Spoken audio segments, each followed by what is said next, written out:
40 साल उम्र है, अब ब्याह करेगा 15 साल की लड़की से। ठीक है, मेरी बात कड़वी होगी लेकिन औरत को ज्यादा तकलीफ औरत ही देती है कि अपनी बेटी 8 बजे सो के उठे उसको दिक्कत नहीं है, लेकिन बहू 4 बजे उठ जानी चाहिए। जिंदगी का सबसे बेहतरीन लेसन खाली जेब और खाली पेट सिखाता है। वो कौन, जिन पैरों ने कभी ठोकर नहीं खाई है ना, उम्मीद छोड़ दीजिएगा ये पहाड़ जैसी बुलंदी चढ़ सकते हैं। अगर कोई शादीशुदा महिला है, पहले ये कहा जाता था कि अगर कोई शादीशुदा महिला है, शादी के बाद अगर उसका किसी दूसरे पुरुष से संबंध है तो उस महिला को ही अपराधी माना जाता था।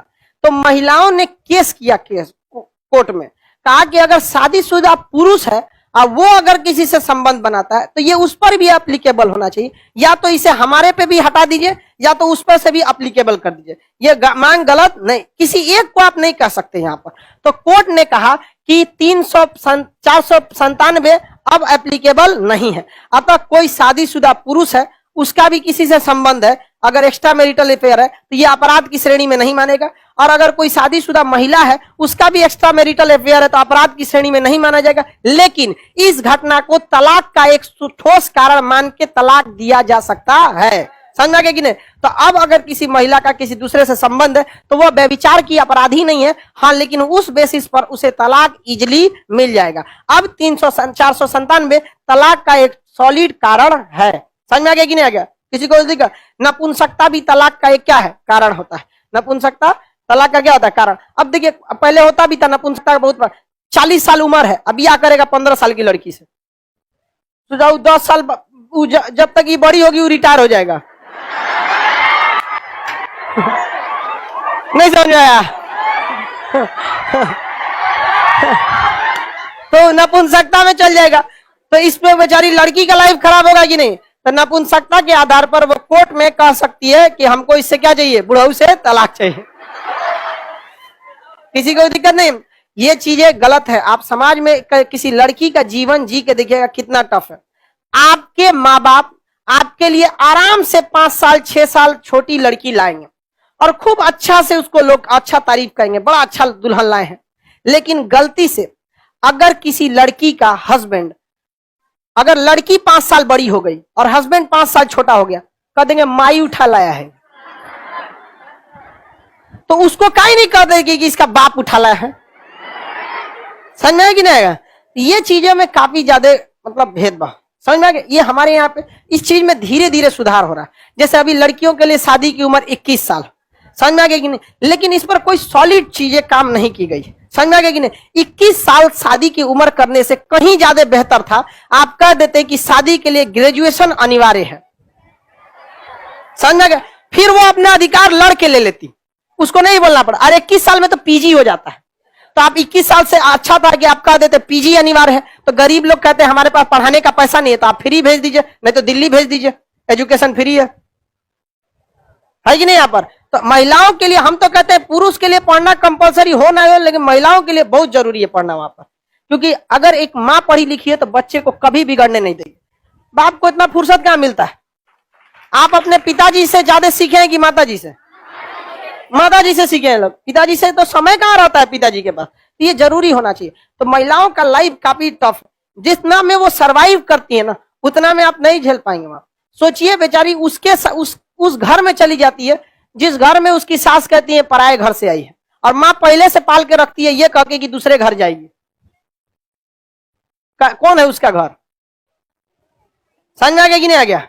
लड़की सब अगर आपको सास अगर ये बात कहे कि आप पराये घर से आई हैं, समझ में आ गया कि नहीं, आपका घर नहीं, तो आप ये बात जरूर कहिएगा।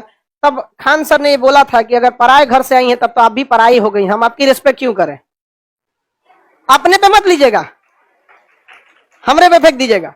अगर कोई इस तरह से नहीं, आप अपना आप कहिए कि आपका हम उतना रिस्पेक्ट करेंगे जितने अपने माँ बाप का करते हैं। एक बार आप हमको अपनी बेटी समझ के तो देखिए। समझ में आ गया क्या? और जो सास आपकी रिस्पेक्ट करती है, आप अपनी माँ से ज्यादा उसका रिस्पेक्ट कीजिए। क्योंकि अगर सास रिस्पेक्ट करती है और आप रिस्पेक्ट नहीं करिएगा तो आपने 100 लड़कियों की और लाइफ बर्बाद कर दी। ये गलत बात है। एक लड़की ने क्या कहा था, बूढ़े होने पर माँ बाप जो होते हैं, काफी देखिए, लड़का अपने आप को साबित करना चाहता है, लड़की अपने आप को साबित, दोनों में थोड़ी कमियां रहती हैं, इसको अंडरस्टैंडिंग होनी चाहिए। लेकिन समस्या क्या है, लड़कियों को एजुकेशन तो मिल जाता है बट सोशल एजुकेशन इनको नहीं मिल पाता है। आप समाज में घुल मिल के नहीं रहती हैं। आप समाज का वो चेहरा देखिए जो समाज आपको दिखाता है, लेकिन समाज का वो चेहरा आप नहीं देखिए जो समाज आपसे छुपाता है। क्योंकि कोई भी आता है प्रोफेशनली तो आपके सामने अच्छा ट्रीट करता है, लेकिन लड़कों ने उस समाज को भी देख रखा है जो दिखता है, और उसे भी देख रखा है जो इसे नहीं दिखता है, क्योंकि इनके साथ छल कपट समाज में हमेशा रहते हैं। तो ये समझदार हो चुके रहते हैं समाज के हिसाब से। आप नहीं ढली है समाज के हिसाब से। लड़कों से कोई मुस्कुरा के बात करेगा, अच्छा से कर देगा, समझ जाएगा झूठ बोल रहा है यहाँ पर। और लड़की लोग से दो चार को बढ़िया बात कर देगा, जिसको लगा बाप रे बाप अवतार लिया ही, मेरे लिए इससे अच्छा कोई है ये नहीं है। समझ में आ गया कि नहीं? इस सब चीज को समझना चाहिए। एक लड़की ने कहा था कि बूढ़े माँ बाप जो होते हैं उनको घर से लोग निकाल देते हैं। अगर माँ बाप के पालने की जिम्मेदारी बेटे से लेकर बेटियों को दे दी जाएगी तो कोई भी वृद्ध आश्रम नहीं रहे, कोई भी वृद्ध आश्रम नहीं दिए। तो इस पे एक लड़के ने बोला था कि अगर हर लड़की अपने सास ससुर को ही अपना माँ बाप समझ जाए तो पूरी दुनिया से वृद्ध आश्रम खत्म हो जाए। समझ में गया? इसमें लड़की दोनों की जिम्मेदारी होती है। सास उसको अपनी बेटी बहुत अच्छी लगती है और उसकी अपनी बेटी 8 बजे सो के उठे उसको दिक्कत नहीं है, लेकिन बहू 4 बजे उठ जानी चाहिए। 4 बजे बूढ़ा बूढ़ी तनी अपनी बेटिया को उठा के दिखाओ तो बहू को उठाना। ये हर सास से भी हम ये कहना चाहते हैं, अगर अपनी बेटी को सुबह 4 बजे उठा सकती हैं तो आप अपने बहू को भी उठाइए। और अगर बेटी 10 बजे तक सो सकती है तो बहू को भी अधिकार है, क्योंकि बहू तो मेहमान बन के आई है, उसकी तो और इज्जत होनी चाहिए। समझ में आ गया कि नहीं आ गया? और लड़की लोग को भी कहते हैं, याद रखिएगा, मेरी बात कड़वी होगी लेकिन औरत को ज्यादा तकलीफ औरत ही देती है। ये बात हमारी कड़वी लग सकती है, लेकिन आप देखिएगा किसी औरत को उसको ससुर कम सताए होंगे, सास ज्यादा सता देती हो, या किसी माँ को उसका बेटा कम लेकिन बहू ज्यादा सता देती हो। तो इस चीज में ईगो मत रखिएगा। अगर सास कुछ बोल भी देना तो बड़े का गाली भी आशीर्वाद समझ के रख लेता, अगर आपके परिवार का है तो। बाहर वालों के लिए नहीं कहते, लेकिन इन सब चीजों को समझिए। ये बहुत बड़ी विडंबना है। हम सरकार को भी एक बार कहना चाहते थे कि इतने देश में है, इतनी लड़कियों की शादी कम उम्र में कम से कम एक स्कूल का सिलेबस होना चाहिए, जिसमें कम ज्यादा नहीं 1 महीने का ही सिलेबस होना चाहिए, जिसमें लड़कियों को यह सिखाया जाए कि सास ससुर के साथ किस तरह से बिहेव करना चाहिए। अगर इस तरह से बिहेवियर आ गया कि नहीं ससुरा पागले कैटेगरी का है तो उसको कैसे हैंडल करना चाहिए। हमारा कोनो पागलों को दे दो ना, हम आराम से हैंडल कर देंगे। रीजन क्या? इतना ना ठोकर खाए हैं कि हमारे पैरों से अब ठोकरों को डर लगता है कि उखाड़ के फेंक देगा ये। लेकिन आप लोग ठोकर नहीं खाइए, आप नहीं संभाल पाती हैं किसी चीज को। तो ये चीजें भी होनी चाहिए। गवर्नमेंट इस पर ध्यान नहीं देती है, वरना परिवार बहुत अच्छा से रह सकता है। और आप लोगों को भी कहते हैं, हमेशा आपको यह सिखाया गया है कि लड़के रोते नहीं हैं। एक बार ये भी सीखिएगा कि लड़के रुलाते नहीं है। समझ में आया ना? यहाँ पे लड़के अगर रोते नहीं है तो लड़कों को रुलाने का भी अधिकार नहीं है। और लड़की लोग को भी एक चीज कहेंगे, आप लोग के अंदर लड़कों को एक चीज कभी पसंद नहीं है, मुंह फुलाकर बैठ जाना। अगर स्कूल में ये सिलेबस रहता है तो आपको ये पढ़ाया गया रहता। लड़का हर उस लड़की का बर्दाश्त कर सकता है जो उसे मुंह ना फुलाए। 2 मिनट 5 मिनट बस, 5 मिनट से ज्यादा हुआ उसका सबर का बांध टूट जाता है। लड़का कभी मुंह फुला के नहीं बैठेगा। आप अपने भाई को देख लीजिएगा, मार देगा आपको, फिर शाम को बोलेगा नाश्ता लाओ, लेकिन आप ले जाके ना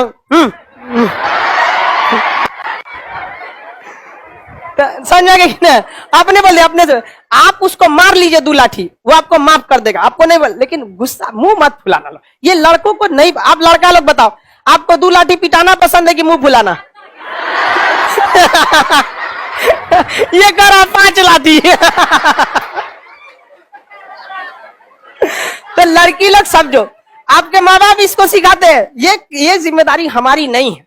लेकिन फिर भी हम कहते हैं कि चलो, हम लोग के जो शिक्षक थे आज भी उनको रियल में जो बोला जाता है भगवान, क्योंकि उन्होंने जो पढ़ाया वो एग्जाम में तो काम आया ही, अब जीवन में भी बहुत काम आया। शायद हम उस बहुत खुशनसीब हैं जो हमें शिक्षक बहुत बेहतरीन मिले थे, इतना बेहतरीन शिक्षा दिया, आज भी काम आता है वहां पे। तो हम कोशिश करते हैं कि आप लोग को भी दिया जाए, आप लोग को उतना सीखा। तो लड़की लोग इस चीज को समझ में आ गया कि नहीं आएगा? और अपने घर के रिश्ते में जो अपना रिश्ता होता है उसके में जितना झुक के रहिएगा उतना आप आगे जाइएगा। जैसे सपोज कीजिए कि हम किसी क्लास में 1 घंटा लेट आ गए तो हम अकड़ जाएंगे, हमारा क्लास है क्या हो गया, लेट हो सकते हैं। आपके मन में थोड़ा खराब लगे। जिस दिन हम 1 घंटा लेट आए, अगर आपसे विनम्र कर दे कि आपसे हम क्षमा चाहते हैं, 1 घंटा लेट हो गया, क्या आप हमसे गुस्सा होइएगा? तो जहां आपका रिलेशन होता है वहां झुकिए, जितना झुकेंगे आप उतना ऊपर उठेंगे, अकड़िएगा नहीं। यहाँ पर जिस दिन हमसे लेट हो जाता है हम सहजता से आपसे माफी मांग लेते हैं कि आज हम आपसे क्लास नहीं ले पाएंगे, सहजता से, क्योंकि हमें पता है कि आप हमारे अपने हैं। जिस दिन हम अकड़ने लगेंगे आप ये समझिएगा कि हम आपको अपना मानना छोड़ दिए।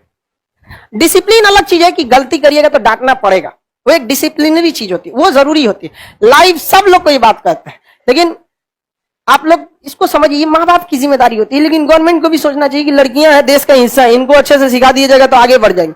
समझा के गुस्सा होगी ना किसी से, आप 5 मिनट के लिए बस मुंह फुला लेना। किसी से इतना ही नाराज हुई है कि उसको आपकी कमी का एहसास हो, इतना नाराज मत होइए कि आपके बगैर जीना सीख ले।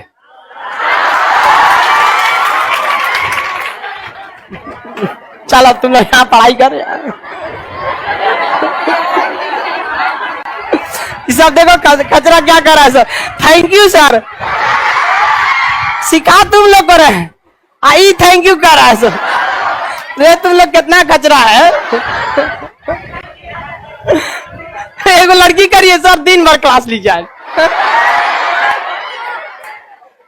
अरे किस्तों में आपको धीरे धीरे समझा देंगे। लड़की लोग को कभी कभी बोलते हैं ना, बुरा मान जाती, ऐसा नहीं है बाबू। आप जिस दिन आप लोग बड़ी होइएगा ना, जब जीवन में कभी फंसिएगा और ये शिक्षा काम आएगा तो याद आएगा कि कोई टीचर थे जो टीचर की तरह नहीं, एक मरखा भाई की तरह आपसे झगड़ा करते थे।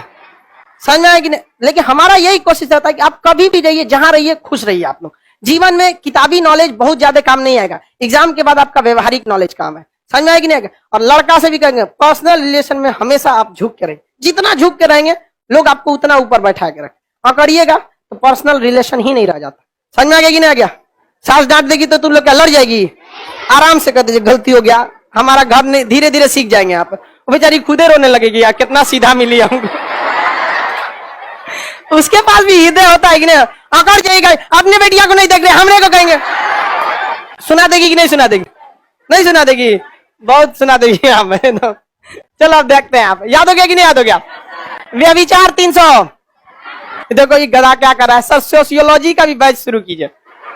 देखो बाबू, सोशियोलॉजी में आप यूनिवर्सिटी वगैरह में पढ़ाई होता है, जिंदगी का सबसे बेहतरीन लेसन खाली जेब और खाली पेट सिखाता है, वो कोई यूनिवर्सिटी नहीं सिखाती है। ये बहुत जरूरी चीज होता है यहाँ पर। जिन पैरों ने कभी ठोकर नहीं खाई है ना, उम्मीद छोड़ दीजिएगा ये पहाड़ जैसी बुलंदी चढ़ सकते हैं। इसलिए ठोकर का खाना जरूरी है। लोग खामखा कहते हैं कि बादाम खाने से दिमाग आता है, ठोकर खाने से आता।